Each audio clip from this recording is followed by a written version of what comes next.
नमस्कार, आप देख रहे हैं अखंड हिंदी न्यूज 24। मैं हूं आपके साथ सीके सिंह। आइए रुक करते हैं इस वक्त की बड़ी खबर की ओर। कानपुर विकास प्राधिकरण की बोर्ड बैठक हुई संपन्न। कानपुर विकास प्राधिकरण द्वारा नगर के समग्र और सुनियोजित विकास हेतु बोर्ड की 140वीं बैठक कानपुर आयुक्त अमित गुप्ता की अध्यक्षता में हुई, जिसमें 139वीं बैठक का अनुपालन आख्या का अवलोकन किया गया। भारत सरकार की अमृत योजना के अंतर्गत GIS बेस्ड योजना 2031 प्रारूप पर प्राधिकरण बोर्ड की बैठक में अनुमोदन के उपरांत 5 बिंदुओं पर जनसामान्य से प्राप्त आपत्ति और सुझाव हेतु गठित समिति द्वारा महायोजना 2031 के प्रस्ताव को बोर्ड द्वारा अनुमोदन प्रदान किया गया। वित्तीय वर्ष 2023-24 हेतु स्वीकृत दरों को वित्तीय वर्ष 2024-25 तक फ्रीज किए जाने के संबंध में भी बोर्ड के समक्ष प्रस्तुत किया गया।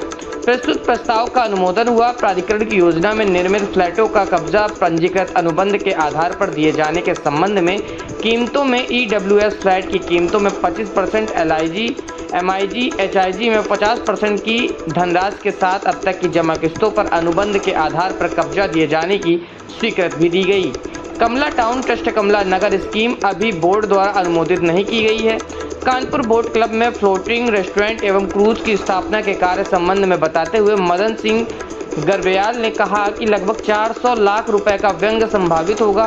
प्रस्तुत प्रस्ताव बोर्ड के समक्ष अनुमोदन हेतु दिया गया है, जिसकी स्वीकृति प्रदान की गई। इस 140वीं बैठक में DM कानपुर, नगर आयुक्त समेत तमाम आला अधिकारी रहे मौजूद। देखिए कानपुर से संदीप कुमार की ये खास रिपोर्ट।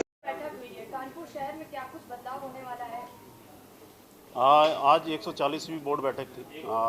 उस पर पहला तो हमारा प्रस्ताव था कि जो है 2024-25 के लिए जो हमारा बजट का प्रोविज़न था वो रखा गया था, और उसके अलावा कानपुर विकास प्राधिकरण की जो विभिन्न योजनाओं में हमारे फ्लैट अभी बिके नहीं है, उनके कॉस्ट फ्रीजिंग को लेके हम लोगों ने प्रस्ताव रखा था, जो पिछले सालों में बोर्ड बैठक के द्वारा अप्रूव किया गया था। क्योंकि हमें एक औपचारिक रूप से एक हमें अनुमोदन चाहिए था, तो इस बार बोर्ड में रखा गया। और तीसरा बिंदु ये था कि जो फ्लैट्स खाली है और उन फ्लैटों को जब बेचने के लिए जाते हैं तो EWS पे विशेष तौर पे जो 25% का एक स्लैब निर्धारित किया गया है, अगर वो 25% धनराशि हमें जमा कर देता तो हम उसको कब्जे के साथ उसको जो है दे देंगे, ताकि उस पर जो वित्तीय वर्णन होता है उससे उसको निजात दिलाया जा सके। और इसके अलावा कुछ हमारे मास्टर प्लान 2031 की तैयारी के संबंध में 3-4 प्रस्ताव थे। जो एक तो आपका जो अभी चर्चा हुई थी कि जो रिवर फ्रंट वाला एक पोर्शन था उसको चेंज करने का एक प्रस्ताव था, और इसके अलावा और तलपट मानचित्रों में जो कुछ आंशिक संशोधन होने थे जो हो गए थे, एक बोर्ड की औपचारिक अनुमोदन के लिए रखा गया था, जिसे बोर्ड द्वारा स्वीकृत किया गया है।